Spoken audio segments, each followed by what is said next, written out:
Have you ever stopped to notice how your thoughts shape your entire reality? Every belief, every internal dialogue, and even those quiet whispers in your mind, each one becomes the lens through which you view the world. And more than that, they act like magnets, subtly attracting the kind of energy and experiences that match your inner state. Your mind, in many ways, is like a garden. What you plant in it will grow. If you sow seeds of patience, kindness, and clarity, your life begins to reflect those qualities. But if you constantly plant doubt, anger, or fear, those are the weeds that take over. The Buddha once said, "The mind is everything. What you think, you become." This isn't just poetic, it's a truth that plays out quietly, day by day, thought by thought. Most people don't realize how much power they hold in shaping their inner world. We often let the mind run wild, reacting, overthinking, worrying. But what if you could train your mind the way a monk trains for stillness? What if you could learn to choose the thoughts that serve your growth, your peace, your purpose? In this video, we'll journey through 7 timeless lessons inspired by Buddhist wisdom, each one a step toward feeding your mind with intention. These aren't just teachings to hear, they're practices to live by. Because when you begin to feed your mind with awareness, compassion, and purpose, your life transforms from the inside out. Let's begin. Lesson 1. Your thoughts are the seeds of reality. Imagine your mind as fertile soil, ready to grow whatever you plant in it. Each thought you entertain is a seed. Some seeds are filled with compassion, patience, and humility. Others carry anger, jealousy, and fear. What you nurture in the silence of your inner world eventually blossoms in the life you live. In Buddhism, this truth lies at the heart of practice. The Buddha taught that, with our thoughts, we make the world. It's not just poetic, it's a psychological and spiritual principle. The thoughts you hold influence your speech, shape your actions, and guide the intentions behind everything you do. Like a ripple in a pond, one small thought can spread outward, affecting your mood, your relationships, even the direction of your life. If you're constantly repeating inner stories of resentment, lack, or unworthiness, those become the blueprint of your experience. But if you choose to plant thoughts of kindness, gratitude, and equanimity, you begin to live in alignment with peace and purpose. This is why mindfulness and meditation are not just spiritual rituals. They are tools for mental cultivation. When you sit quietly and observe your mind without judgment, you begin to see which seeds you've been watering. Are they rooted in fear or in love, in craving or in contentment? The Noble Eightfold Path, one of Buddhism's core teachings, includes something called right thought, a conscious effort to replace harmful thinking with wholesome intention. It's a reminder that every mental habit either builds a bridge to peace or a wall of suffering. So the next time a thought arises, pause. Ask yourself, is this a seed I want to grow? Because over time, those thoughts will take shape in your reality, in your words, in your choices, in the very fabric of your life. Feed your mind with the thoughts you want to live, and you'll find the outer world slowly begins to reflect the calm, clarity, and kindness blooming within you. Lesson 2. Guard the gates of your mind. Think of your mind like a sacred temple. Every sight, sound, and word you allow in is like a visitor entering that temple. Some come with peace, others come to stir chaos. And yet, most of us leave the doors wide open, letting in noise, negativity, and nonsense without even realizing the damage it causes. In Buddhism, this practice is known as guarding the sense doors, being deeply mindful of what we allow into our consciousness through what we see, hear, read, and engage with. Why? Because the mind is impressionable. What it absorbs, it mirrors. If you're constantly surrounded by conflict, gossip, fear-driven media, or people who drain your energy, your inner world starts to reflect that chaos. The peace you're searching for gets buried under noise that was never yours to carry. But you have the power to choose your inputs. You get to decide what enters your mental space. Start asking yourself, What am I feeding my mind today? Instead of waking up and scrolling through anxiety-filled headlines, try listening to a short Dharma teaching. Swap out shallow conversations for meaningful connections that nourish your soul. Spend a few quiet moments in nature, letting the wind, the trees, the silence become your teachers. Even small choices can shift your entire inner atmosphere. Reading a verse from the Dhammapada, sitting in silence with your breath, or simply limiting your time around toxic influences. These aren't grand gestures, but they are sacred ones. Each choice you make becomes a step toward mental clarity, emotional balance, and spiritual grounding. Remember this, your environment becomes your mindset, so shape it with intention. Surround yourself with what uplifts, calms, and aligns you with the person you're becoming. The mind doesn't forget what it sees and hears, so let it witness beauty. Let it hear truth. Let it absorb peace. Lesson 3. Break free from autopilot thinking. Have you ever caught yourself reacting before you even realize what you're doing, snapping at someone, spiraling into worry, or repeating the same argument in your head for the 100th time? This is what the Buddha warned us about. The trap of mindless reactivity.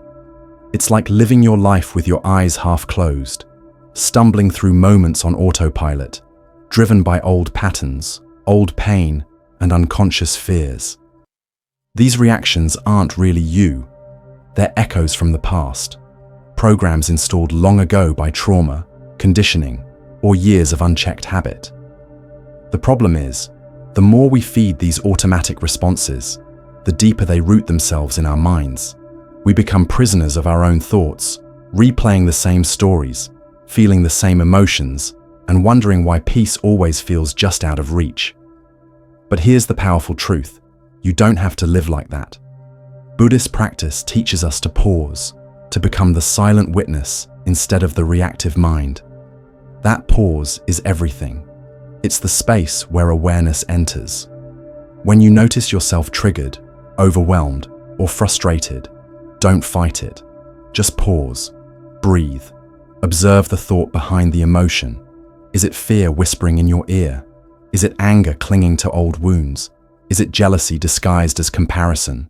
Name it gently, no judgment. And then, choose again. Choose a response aligned with clarity.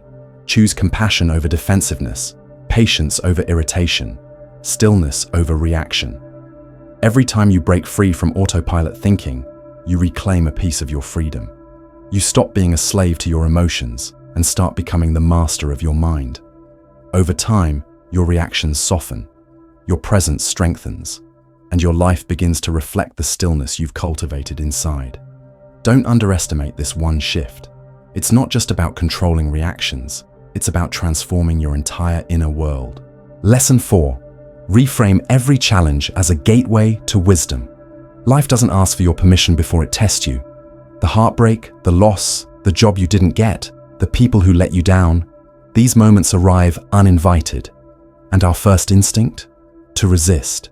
To ask, why is this happening to me? To turn away from pain and grasp for comfort. But Buddhism invites us to ask a different question. What if this suffering is not a curse, but a teacher? The Buddha never promised a life without pain. In fact, he called suffering the first noble truth. But he also gave us a way to understand it, to work with it, and even grow because of it. The lesson is simple, yet profound. Suffering can awaken something powerful within us, if we allow it. Think of Buddhist monks who train their minds by embracing discomfort, waking up before dawn, sitting still for hours, walking barefoot through cold streets. Why? Because they understand something many of us forget, that true strength is born in the fire of challenge. When we stop asking, how do I avoid this pain? And start asking, what is this moment trying to teach me? Everything changes. Maybe the breakup is teaching you self-worth. Maybe the failure is showing you humility. Maybe the delay is building your patience. Maybe the loss is guiding you to let go. This shift in perspective doesn't erase the pain, but it reclaims your power within it. It says, I will not run. I will not numb. I will sit with this discomfort and learn. This is how suffering becomes sacred, how wounds become windows, how darkness becomes the soil where wisdom grows. So the next time life gets heavy, don't close your heart. Open it. Let the challenge pass through you, not just over you. Ask gently, what is life teaching me here? Because when you feed your mind with this question, something beautiful begins to grow. Resilience, clarity, and a quiet strength that no storm can shake. Lesson 5. Make gratitude your daily ritual. Gratitude in Buddhism isn't just a polite response or a fleeting feeling.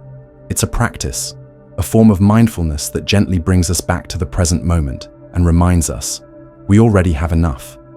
You see, the human mind is restless by nature. It constantly scans for what's missing. More success, more love, more peace, always reaching forward, always craving. The Buddha taught that this endless desire is the root of suffering.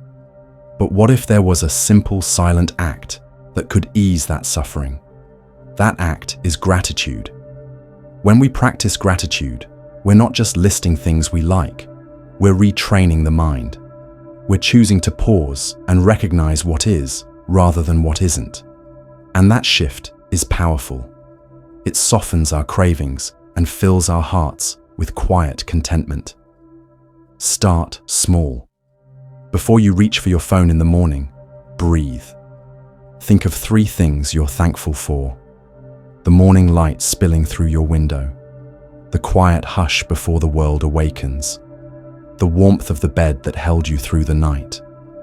These aren't grand moments, they're ordinary. But in those ordinary moments lie extraordinary peace. And the more you practice this, the more your mind begins to notice the small blessings that once went unseen. This habit becomes even more sacred when life feels heavy. When the world seems to close in, the practice of gratitude becomes a light, revealing that even amid struggle, there is still something good. Maybe it's a friend who checks in, a stranger's smile, a moment of stillness in a storm. Gratitude doesn't erase pain, but it softens it. It reminds us that joy and sorrow can exist side by side. That fulfillment isn't about having more, but about seeing clearly. Over time, something beautiful happens. Your mind begins to settle. The chase for something else begins to fade. And in its place grows a gentle appreciation for what is already here. This is not just a mental exercise, it's a spiritual awakening. Gratitude, practiced daily, can transform your inner world.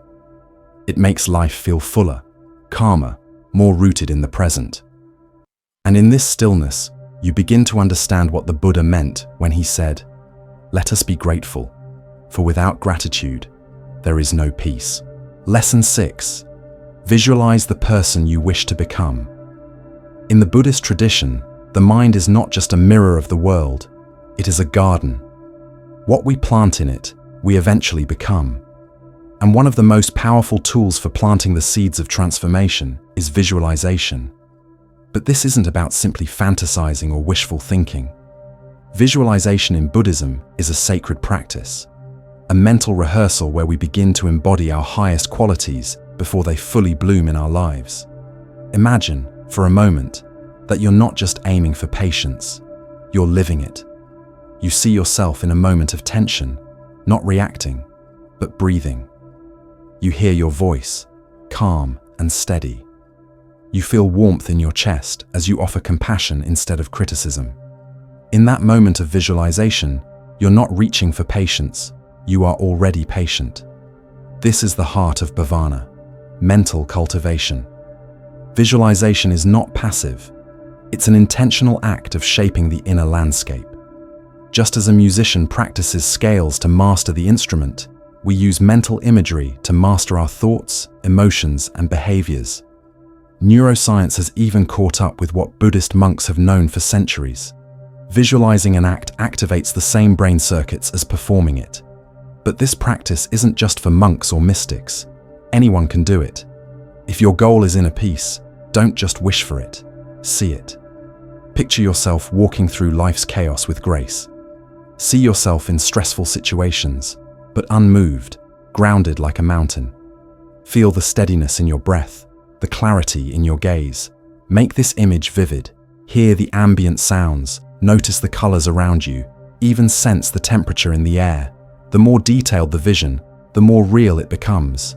And soon, it isn't just an image, it's a guide, an internal compass you return to when life tries to throw you off course.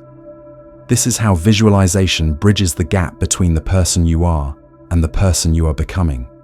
It softens self-doubt, rewires limiting beliefs, and rewrites the inner narrative from "I hope to be calm" to "I am becoming calm." And the shift is subtle but profound.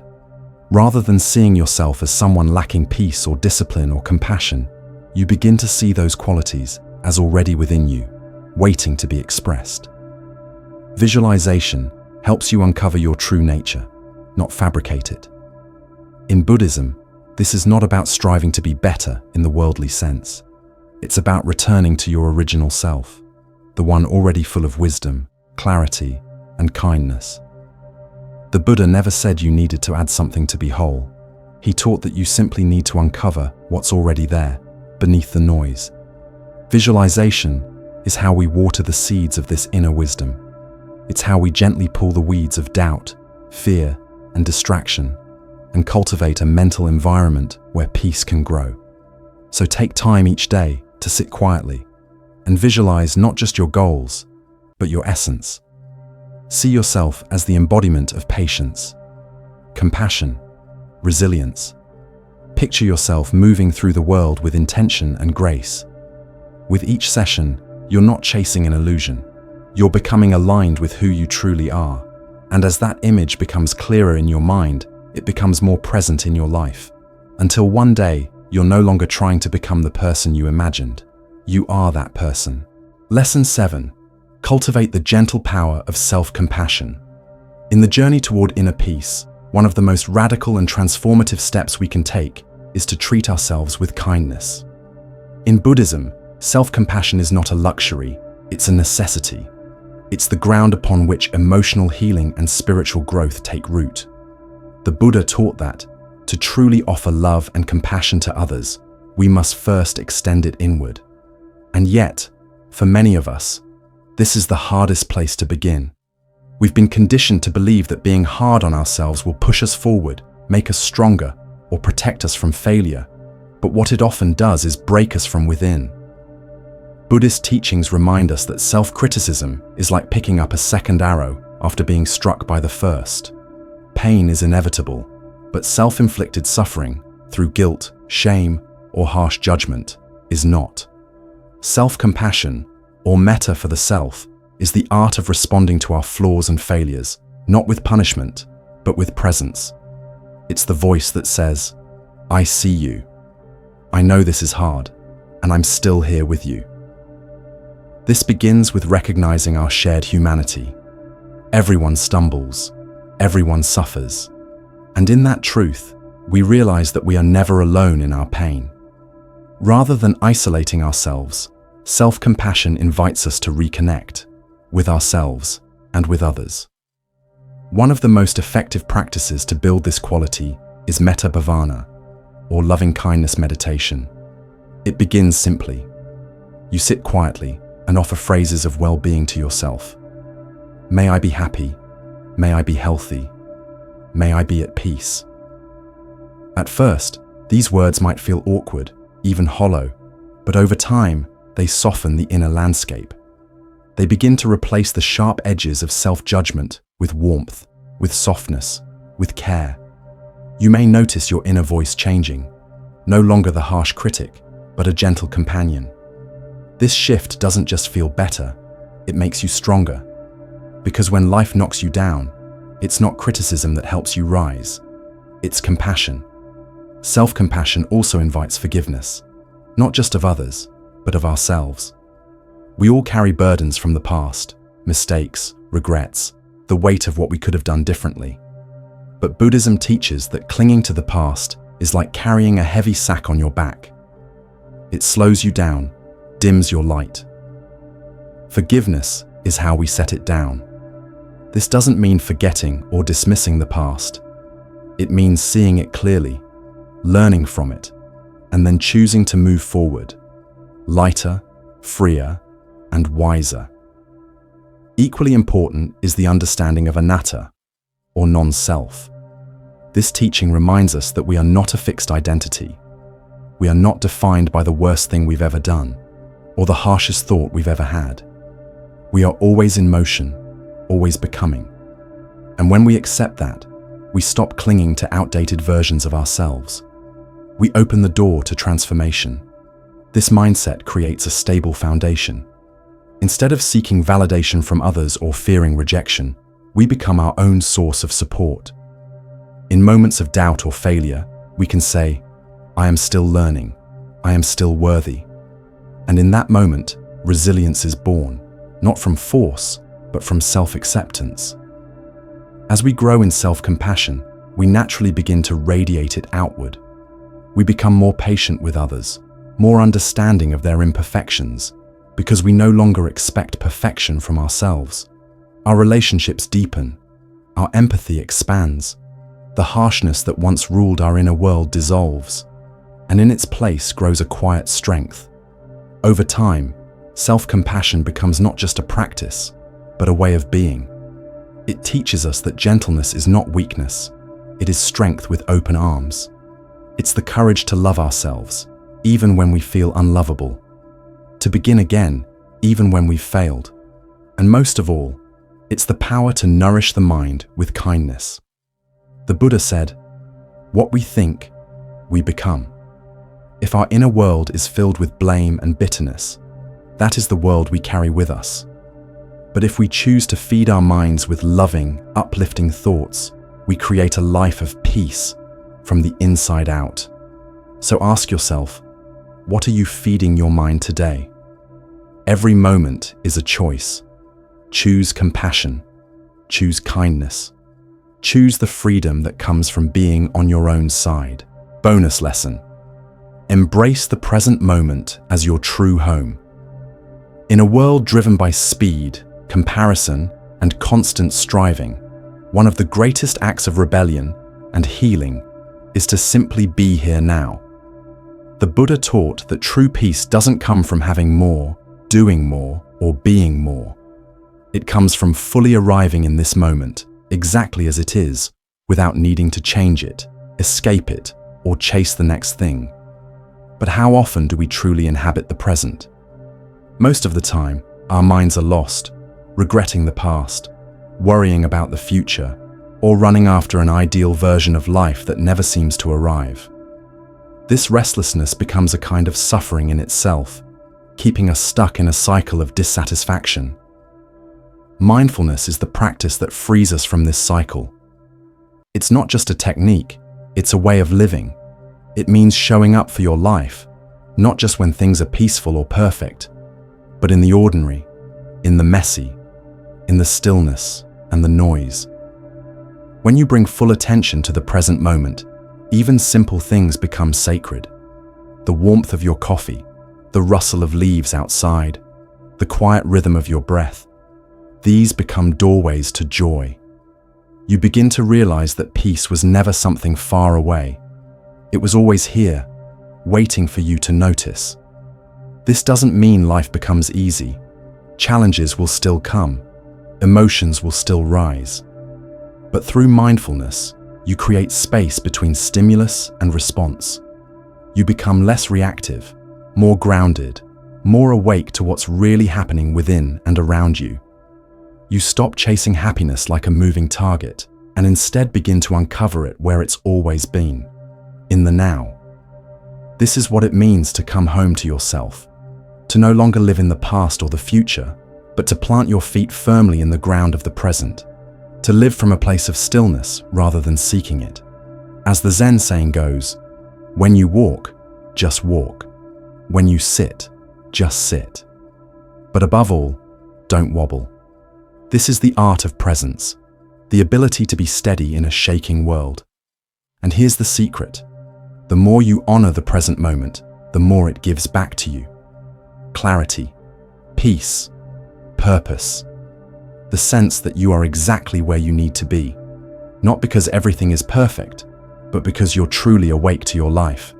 So pause, breathe, feel the moment. It's not just passing time, it's the only place where life truly happens. And in that stillness, you'll discover something powerful. You don't need to chase the extraordinary to feel fulfilled.